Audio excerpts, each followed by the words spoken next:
तो चलिए स्टार्ट करते हैं। गुड मॉर्निंग सभी को, गुड मॉर्निंग सभी को, जय हिंद सभी को, वंदे मातरम। चलिए चलिए आवाज़ आ रही है, एक बार क्लियर कर दीजिए सभी लोग। चलिए शुरू हो गई है क्लास, एक बार रिफ्रेश कर लीजिए। आवाज़ आ रही है?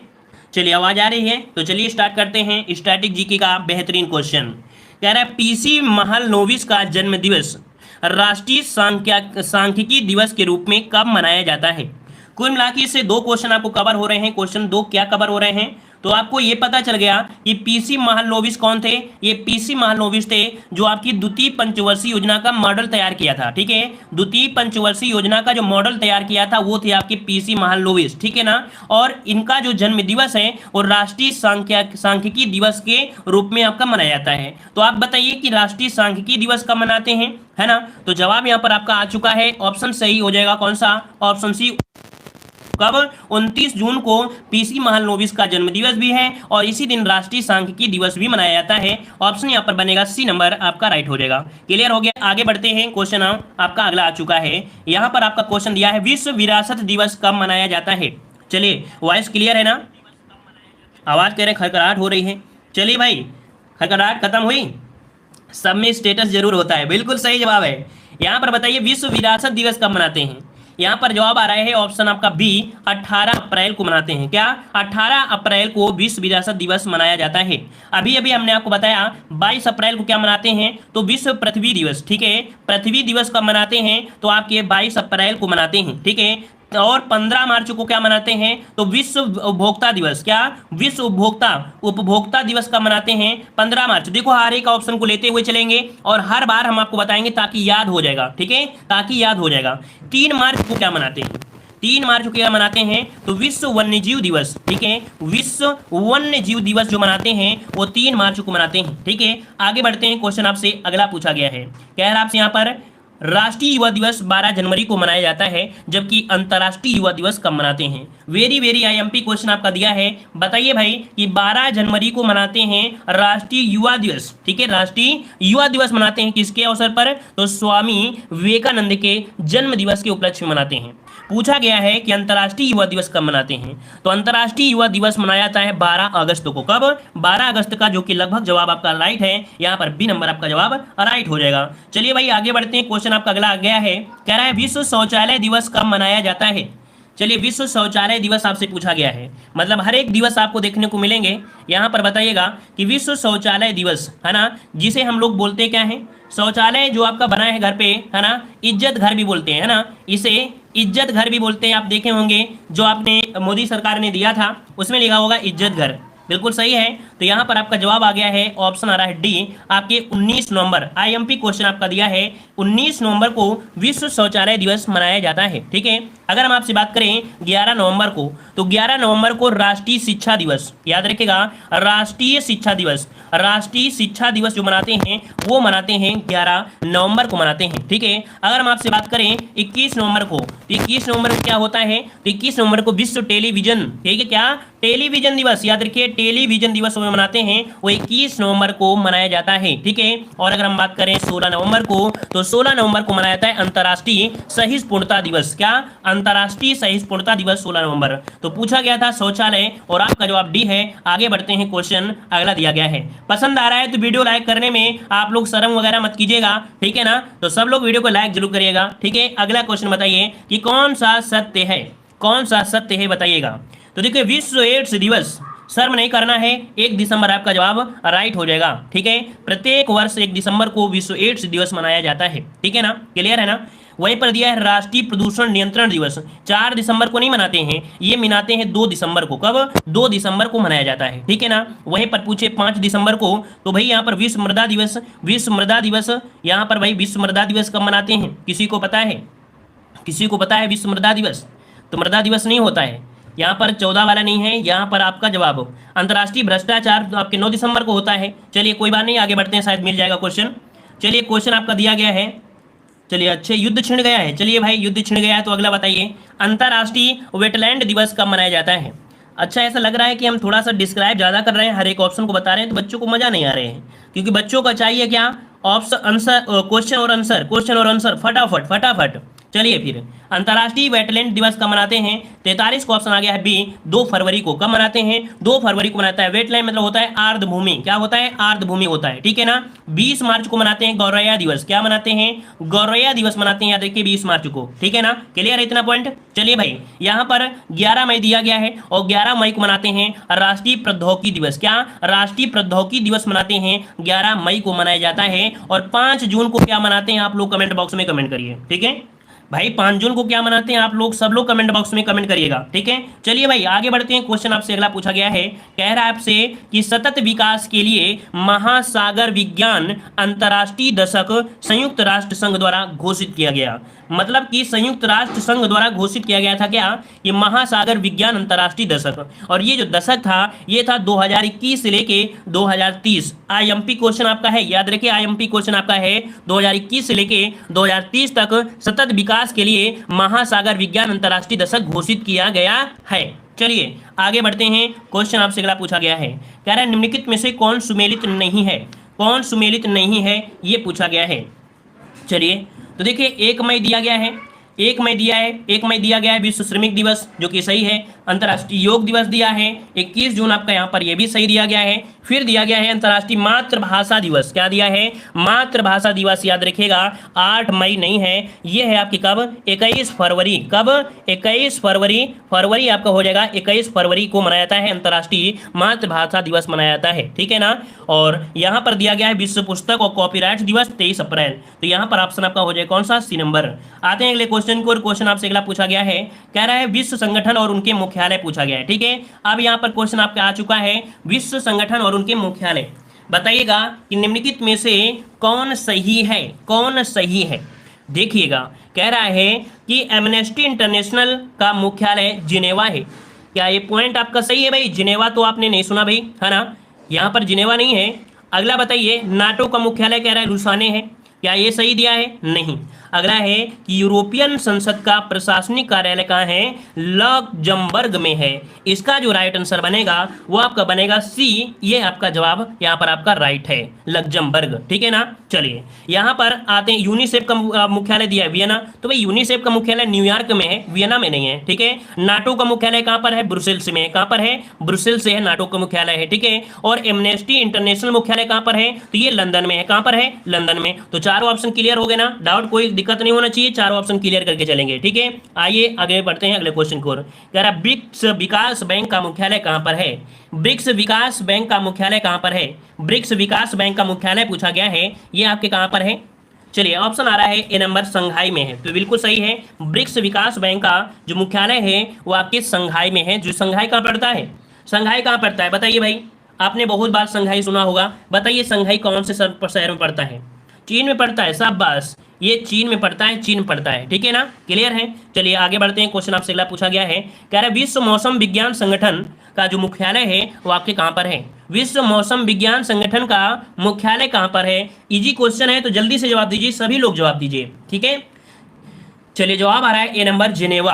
तो बिल्कुल जवाब सही है, 48 का ऑप्शन ये हो जाएगा, जिनेवा है, जिनेवा। स्थापना पूछा जाता है, याद रखिए इसकी स्थापना पूछा जाता है 1951 में इसकी स्थापना की गई थी। मुख्यालय कहां पर है? तो मुख्यालय है आपके स्विट्जरलैंड में, ठीक है। स्विट्जरलैंड के जिनेवा शहर में है, ठीक है। स्विट्जरलैंड के जिनेवा शहर में आपके है, ठीक है। यहाँ पर आते हैं अगले क्वेश्चन को। और क्वेश्चन आपसे अगला पूछा गया है, कह रहा आपसे यहाँ पर संयुक्त राष्ट्र का पहला महासचिव कौन था? संयुक्त राष्ट्र का पहला महासचिव इनमें से कौन था? चलिए 50 का जवाब देना है। और यहाँ पर जवाब आ गया है, ऑप्शन आ रहा है यहाँ पर बी नंबर। जवाब बिल्कुल सही है, लॉक कर देते हैं आपके ऑप्शन को। त्रिगवेली संयुक्त राष्ट्र के पहले महासचिव थे, ठीक है ना। और इनका कार्यकाल कब की बात हो रही है? ये पहले थे आपके 1946 में स्थापना हुई थी, उसी के अनुसार 1952 तक इनका कार्यकाल चला था। तो यहाँ पर जवाब जो बनेगा यहाँ पर ऑप्शन आपका बी हो जाएगा। वैसे स्थापना 45 में हुई थी, लेकिन कार्यकाल 46 से लेकिन 52 तक इनका कार्यकाल था, ठीक है। चलिए आते हैं अगले क्वेश्चन को। और क्वेश्चन आपसे अगला पूछा गया है, कह रहे संयुक्त राष्ट्र महासभा की पहली महिला जो कि भारतीय अध्यक्ष कौन थी? सबका जवाब यहाँ पर सही आना चाहिए, सबका जवाब आना चाहिए, सबका जवाब देना है। कह रहे हैं सर अब स्टॉप कर दीजिए। अरे तो अभी तो स्टार्ट हुआ है, अभी स्टॉप कहाँ से होगा, है ना। अभी स्टॉप नहीं होगा, थोड़ा सा और मेहनत करिए। संयुक्त राष्ट्र महासभा की पहली महिला भारतीय अध्यक्ष कौन थी? 51 का ऑप्शन आ रहा है यहाँ पर बी नंबर, विजय लक्ष्मी पंडित। कौन? विजय लक्ष्मी पंडित ऑप्शन बनेगा यहाँ पर आपका बी नंबर हो जाएगा। याद रखिए ये भारत की ही नहीं, ये पूरे एशिया की पहली महिला थी। ठीक है, ये पूरे एशिया की पहली महिला थी जो आपके संयुक्त राष्ट्र महासभा की क्या अध्यक्ष बनी थी। ठीक है ना। और ये आपकी थी कौन, ये बताइए, किसी को पता है विजय लक्ष्मी पंडित कौन थी? ये भारत के पहले प्रधानमंत्री कौन थे? जवाहरलाल नेहरू, उनकी बहन थी। ठीक है, जवाहरलाल नेहरू की ये बहन थी। याद रखिए विजय लक्ष्मी पंडित जो थी जवाहरलाल नेहरू की क्या थी? बहन थी। ठीक है, चलिए भाई आगे बढ़ते हैं। क्वेश्चन आपसे अगला दिया गया है, कह रहा है यहाँ पर नाटो का पूर्ण रूप क्या है?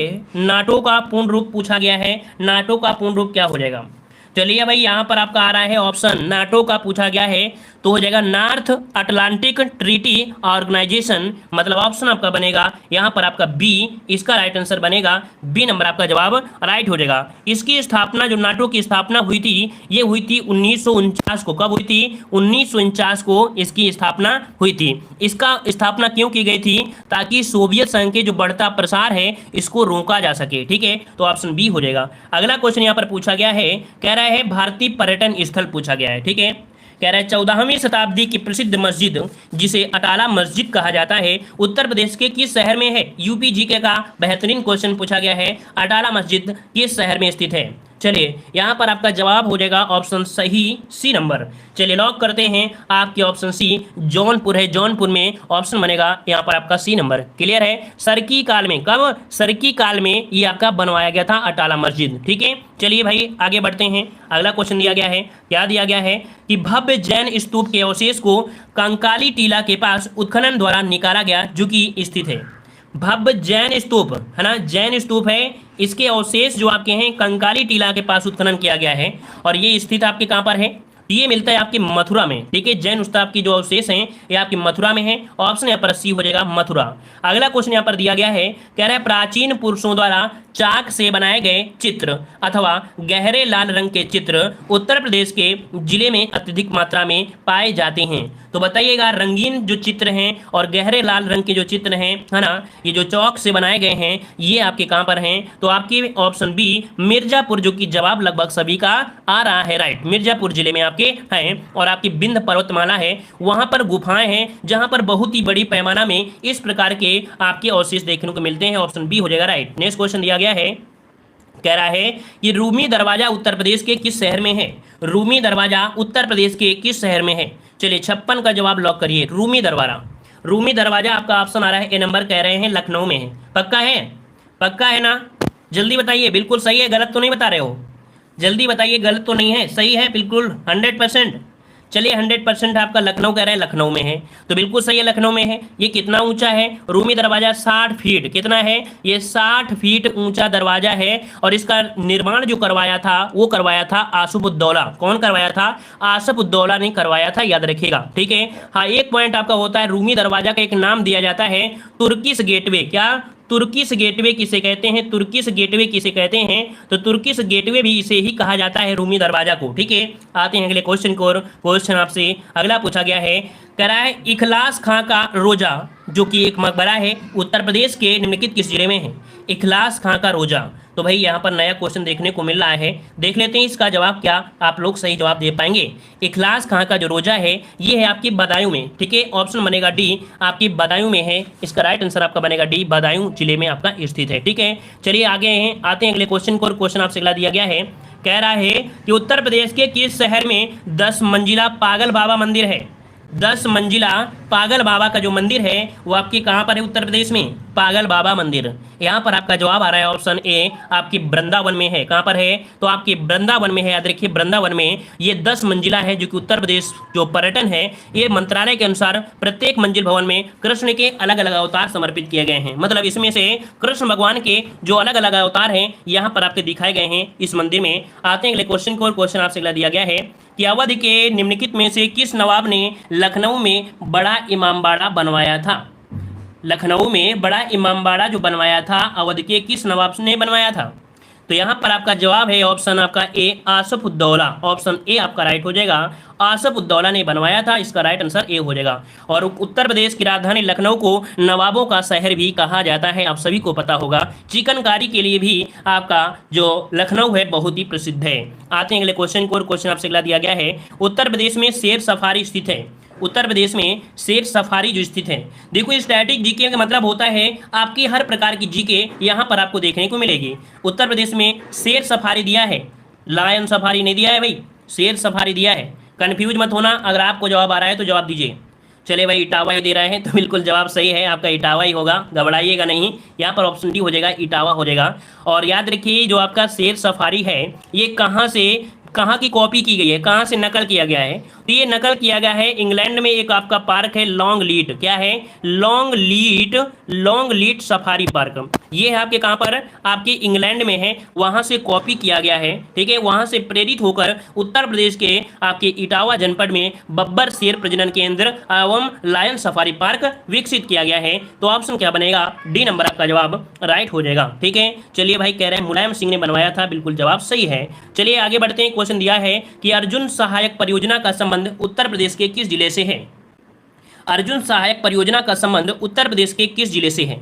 चलिए 61 का ऑप्शन क्या बनेगा? यहाँ पर आपका महोबा से संबंधित है, याद रखिएगा महोबा से संबंधित है। आपके ये आपके करंट अफेयर से रिलेटेड क्वेश्चन आपका है। आपके योगी आदित्यनाथ ने क्या किया था 11 मार्च, कब? 11 मार्च और 2021, मतलब 11 मार्च 2021 को महोबा जिला में अर्जुन सहायक परियोजना के तहत लहचुरा बांध का निरीक्षण किया। ठीक है, जहां पर बांदा महोबा हमीरपुर के किसानों को सिंचाई सुविधा प्रदान करेगी, ये जो आपकी बांध है। ठीक है, ये आपका करंट अफेयर से रिलेटेड आपका क्वेश्चन है। ठीक है, चलिए आते हैं अगले क्वेश्चन को।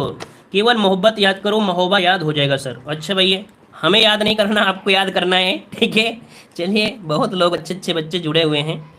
चलिए बताइएगा, चोपा निमांडो नामक पूरा पाषाण कालीन स्थल उत्तर प्रदेश के किस जिले में है? चलिएगा, कह रहा है कि चोपा निमांडो नामक पूरा पाषाण कालीन स्थल उत्तर प्रदेश के किस जिले में है? तो ये तो हम आपका पहली बार आज पढ़ रहे हैं, ये तो आज हम पहली बार पढ़ रहे हैं उत्तर प्रदेश में। ये आपका पड़ता है प्रयागराज में। कहाँ पड़ता है? ये आपके प्रयागराज में पड़ता है। ऑप्शन बनेगा क्या? डी नंबर आपका हो जाएगा। मतलब देखा जाए तो पूरा पाषाण काल से लेकर आज तक अर्थात 9 पाषाण काल तक के जो अवशेष मिले हैं यहाँ से मिले हैं। ठीक है, चलिए आगे बढ़ते हैं। क्वेश्चन आपसे अगला पूछा गया है, कह रहा है निम्न में से कौन सुमेलित है? कौन सुमेलित है? आध नगरी कह रहा है आपकी कौशाम्बी। आध नगरी दिया गया है, कौशाम्बी को कहा जाता है। मतलब ऑप्शन आपका ए आपका जवाब सही है, क्योंकि निजामुद्दीन औलिया जो नगर दिया है आपका गाजीपुर, ये आपका नहीं है, ये आपका बदायूं है। क्या है आपका? यहाँ पर निजामुद्दीन औलिया नगर बदायूं को कहा जाता है। ठीक है, महोदय श्री कन्नौज को कहा जाता है, और नक्काशी कार नगर आपके सहारनपुर को कहा जाता है। समझ में आ गया ना तीनों पॉइंट? निजामुद्दीन औलिया नगर कहा जाता है बदायूं को, ठीक है, महोदय श्री कहा जाता है कन्नौज को, और नक्काशी नगर कहा जाता है आपके सहारनपुर को कहा जाता है। इस कारण से ऑप्शन आपका ए राइट हो जाएगा। चलिए भाई अगला क्वेश्चन यहाँ पर दिया गया है, कह रहा है यहाँ पर भारत में सबसे पुराना गिरजाघर सेंट थॉमस चर्च किस राज्य में स्थित है? चलिए बताइएगा, भारत में सबसे पुराना गिरजाघर सेंट थॉमस चर्च किस राज्य में है? 64 का जवाब देना है, और 64 का ऑप्शन आपका बनेगा यहाँ पर आपका कौन सा भाई? C number. चलिए सी नंबर आपका देखिए लॉक कर देते हैं, बिल्कुल सही है। सी नंबर आपका हो जाएगा, आपके केरल में है। केरल में आपके हैं थ्रिशूर में। ठीक है, थ्रिशूर जिला आपका पड़ता है, वहाँ पर आपका है। ठीक है, सबसे पुराना है, रोमो सीरियंस का समय है। आते हैं अगले क्वेश्चन को, और क्वेश्चन दिया गया है कि पुरी में रथ यात्रा किसके सम्मान में आयोजित की जाती है? पुरी में रथ यात्रा किसके सम्मान में आयोजित की जाती है? यहाँ पर जवाब सही क्या? चलिए बताइएगा, कह रहा है पुरी में रथ यात्रा किसके सम्मान में आयोजित की जाती है? 65 का ऑप्शन बनेगा सी, भगवान जगन्नाथ। ठीक है, भगवान जगन्नाथ। ठीक है ना, कहा जाता है कि भगवान जगन्नाथ भगवान बलभद्र तथा देवी सुभद्रा के सम्मान में आयोजित किया जाता है। प्रतिवर्ष आषाढ़ माह में शुक्ल पक्ष की द्वितीया को ये मनाया जाता है। ठीक है, चलिए भाई आगे बढ़ते हैं। क्वेश्चन आपसे अगला दिया गया है, कह रहा है आपसे यहाँ पर, कह रहा है कामाख्या मंदिर भारत के किस आधुनिक राज्य में है? यहाँ पर है ऑप्शन आपका, देखो मेघालय में तो है नहीं है, ना ही मणिपुर में है, ये पड़ता है आपके असम में। कहाँ पड़ता है? असम में। देखिए कोई ऑप्शन मिला है? जी हाँ, ऑप्शन मिल गया है, आपके असम में है ना, असम में आपका हो जाएगा। और असम की राजधानी दिसपुर में, गुवाहाटी से लगभग 8 किलोमीटर जाएंगे तब कामाख्या मंदिर आपको देखने को मिलेगा। नीलांचल पर्वत में ये मंदिर आपका स्थित है। ठीक है, चलिए आते हैं यहाँ पर अगले क्वेश्चन की ओर। क्वेश्चन दिया है निम्नलिखित का मिलान कीजिए। यहाँ पर ये बताइए कौन सा मंदिर कहाँ पर है ना, कौन सा मंदिर कहाँ पर है? देखिए देखिए सोमनाथ का मंदिर जहां पर इतनी बार आक्रमण हुआ है ना, जो कि आपके गुजरात के कठियावाड़ जिले में है, इसका बन जाएगा सी। और कामाख्या मंदिर आपको पता चल गया कि ये पड़ता है आपके असम में, इसका हो जाएगा ए। राधा स्वामी मंदिर ये पड़ता है आपके कहाँ पर, तो आपके तमिलनाडु में पड़ता है राधा स्वामी मंदिर, रामनाथ स्वामी मंदिर, माफ करिए, वही तो हमने सोचा राधा स्वामी यहाँ नहीं मिलेंगे। रामनाथ स्वामी मंदिर है आपके तमिलनाडु में, ये आपका बी हो जाएगा। और महाबोधि मंदिर मिलेगा बिहार में, तो इसका आपका डी हो जाएगा। CABD, CABD ऑप्शन कौन सा है यहाँ पर आपका सी राइट हो जाएगा। चलिए आगे बढ़ते हैं। क्वेश्चन आपसे अगला दिया गया है कि हिंदुओं का तीर्थ स्थल सबरीमाला किस राज्य में स्थित है। चलिए भाई सभी लोग, जितने लोग जुड़े हैं एक बार वीडियो को लाइक करिए, मजा आ जाए। जितने लोग जुड़े हैं उतने लोग वीडियो को लाइक जरूर करिए, जल्दी से सपोर्ट भी करते रहिए, मजा आता रहे, ताकि देखो लगातार हम क्लासे ले रहे हैं। हम देखो हम बता दिया है, हम अपनी एनर्जी से कभी हारेंगे नहीं। आप लोग लाइक शेयर नहीं करेंगे तो जरूर हार जाएंगे, मोटिवेट नहीं रहेंगे तो हार जाएंगे, है ना। और ऐसे हमसे सारा दिन क्लासे लेते रहिए, हम ऐसे चिल्लाते रहेंगे। चलिए बताइए, हिंदुओं का तीर्थ स्थल सबरीमाला किस राज्य में स्थित है। बहुत ही चर्चा में रहा ये मंदिर है आपके ऑप्शन बी केरल में है। ठीक है, केरल में, जो कि आपका पाथानामथिट्टा जिला है, वहाँ पर आपका है। और आते हैं अगले क्वेश्चन को, और क्वेश्चन आपसे अगला पूछा गया है। यहाँ पर दिया गया है कि हार्नबिल फेस्टिवल, जिसे त्योहारों का त्योहार भी कहा जाता है, किस राज्य में मनाया जाता है। देखिए हार्नबिल फेस्टिवल और इसे त्योहारों का त्योहार कहा जाता है, ये कहाँ पर है, त्योहारों का त्योहार कहा जाता है, किस राज्य में है। यहाँ पर सही जवाब क्या बनेगा, तो जवाब यहाँ पर आ रहा है आपका ऑप्शन नागालैंड। चलिए भाई नागालैंड आपका जवाब आ रहा है, तो जवाब बिल्कुल सही है आपके नागालैंड में। कहाँ पर है भाई, तो आपके नागालैंड में आपका स्थित है। इसे त्योहारों का त्योहार कहा जाता है, दिसंबर माह में ये आपका होता है। ठीक है, दिसंबर माह में होता है। जो आपने हार्नबिल पक्षी है ना, हार्नबिल पक्षी के नाम पर ही इसके त्योहार का नाम हार्नबिल फेस्टिवल कहा गया है। चलिए आगे बढ़ते हैं। क्वेश्चन आपसे अगला पूछा गया है, कह रहा भातखंडे संगीत महाविद्यालय कहाँ स्थित है। चलिए यहाँ पर सर मैं गुरु दक्षिणा के रूप में लाइक शेयर करता हूँ। चलिए बहुत बहुत धन्यवाद, बस हमें इतना ही चाहिए और कुछ नहीं चाहिए, हमें लाइक शेयर ही चाहिए सब लोगों से। चलिए भातखंडे संगीत महाविद्यालय कहाँ स्थित है, 70 का ऑप्शन आ रहा है यहाँ पर। ए नंबर आपके लखनऊ में है, ऑप्शन आपका यहाँ पर ए राइट आपका हो जाएगा। इसका नाम लखनऊ के महान संगीतकार थे पंडित विष्णु नारायण भातखंडे। ठीक है, क्या नाम था, एक महान संगीतकार थे लखनऊ के, क्या नाम था, पंडित विष्णु नारायण भातखंडे, उन्हीं के नाम पर रखा गया है। आते हैं अगले क्वेश्चन को, और क्वेश्चन आपसे अगला पूछा गया है कि मत्तनचेरी पैलेस कहाँ स्थित है। मत्तनचेरी पैलेस कहाँ पर है, तो भाई मत्तनचेरी पैलेस है ये आपकी कहाँ पर, केरल में है। कहाँ पर है भाई, केरल में है। ऑप्शन क्या हो जाएगा बी। केरल में कोच्चि नगर है, कोच्चि नगर आपने सुना है, उसी से आप जब जाएंगे 12 किलोमीटर दूरी एर्नाकुलम है, वहां पर स्थित है। ऑप्शन आपका बी हो जाएगा। और अगला क्वेश्चन दिया गया है कि प्रसिद्ध वार्षिक गंगा सागर मेला भारत के किस राज्य में आयोजित किया जाता है। गंगा सागर मेला भारत के किस राज्य में आयोजित किया जाता है, तो ये है आपकी पश्चिम बंगाल में। कहाँ पर, पश्चिम बंगाल में गंगा सागर मेला आयोजित किया जाता है। सर्दियों के मौसम में ये देखा जाए तो बहुत ही आकर्षक मेला है। ऑप्शन आपका डी हो जाएगा। और अगला क्वेश्चन यहाँ पर दिया गया है, क्या दिया गया है, यहाँ पर दिया है झूलती मीनारों वाली एक मस्जिद भारत के किस शहर में स्थित है। झूलती मीनारों वाली एक मस्जिद भारत के किस शहर में स्थित है। और इस प्रश्न का जवाब आपको जवाब देना है कमेंट बॉक्स में। ठीक है, इसका जवाब आप लोगों को कमेंट बॉक्स में कमेंट करना है। ठीक है, सभी को धन्यवाद, सभी को जय हिंद, सभी को वंदे मातरम। जो लोग पहली बार आए हैं उनका तहे दिल से स्वागत है, अभिनंदन है, वेलकम है। ठीक है, जय हिंद जरूर लिखें, ऑफलाइन कमेंट जरूर करते रहें। ठीक है, जय हिंद जय हिंद।